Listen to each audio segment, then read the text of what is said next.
নমস্কার, স্পটন নিউজে আপনাদের সবাইকে স্বাগত। এই মুহূর্তে আমার সঙ্গে রয়েছেন প্রাক্তন দিনের বিশিষ্ট ফুটবলার ত্রিজিৎ দাস। এই মুহূর্তে তিনি নিঃশব্দে ফুটবলার তুলে আনার কাজে একদম পুরো ভালোভাবে জড়িত।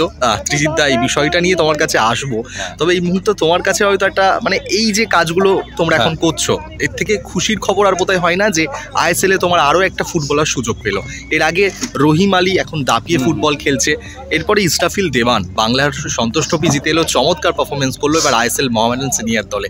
এই বিষয়টা তোমার কাছে কতটা খুশির? দেখো, দেওয়ান কালকে আইএসএলে যোগ দিয়েছে। দেওয়ান কালকে সকালবেলায় আমাকে ফোন করেছিল যে স্যার আমি আইএসএলে যোগ দিচ্ছি, আইএসএল আমাকে ডেকেছে, আইএসএল টিম মোহামেডানের। এর থেকে বড় খুশির খবর কিছু হয় না একটা কোচের কাছে। যখন আমি তোমাকে বলবো, এই ইসরাফিল দেওয়ান, অভিজিৎ মণ্ডল, অভিজিৎ প্রধান, এরা যারা কলকাতা মাঠ এখন খেলছে, সেই ব্যাচটাকে আমি সেল ফুটবল একাডেমিতে তুলে নিয়ে গেছিলাম বিভিন্ন জায়গায় স্পট করে। তখন তারা ঠিক মতো মুভমেন্ট কীভাবে করতো সেটা জানতো না, সেইগুলোকে তৈরি করেছিলাম।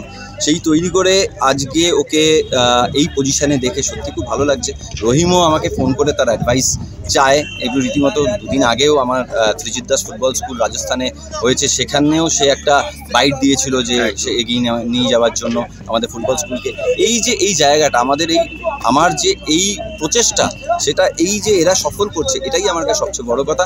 ইসরাফিল দেওয়ান সন্তোষ ট্রফি আগেও দুবার খেলেছে, তখন আন্ডার-20-তে খেলেছিল, এখন যে ফুটবলটা খেললো সেই ফুটবলটা অনবদ্য ফুটবল খেললো। এবং ইসরাফিল দেওয়ানের কিছু অবদান আছে, যে গোলটা রবি হাসদা করেছে, সেই ক্রসটা আমি মনে করি যে দেওয়ান যে জায়গাটা নিজেকে নিয়ে যাচ্ছে, সেই তার ডিসিপ্লিনের জন্য আমাদের কাজ কি? আমাদের কাজ হচ্ছে প্রদীপটা জেলে দেওয়া।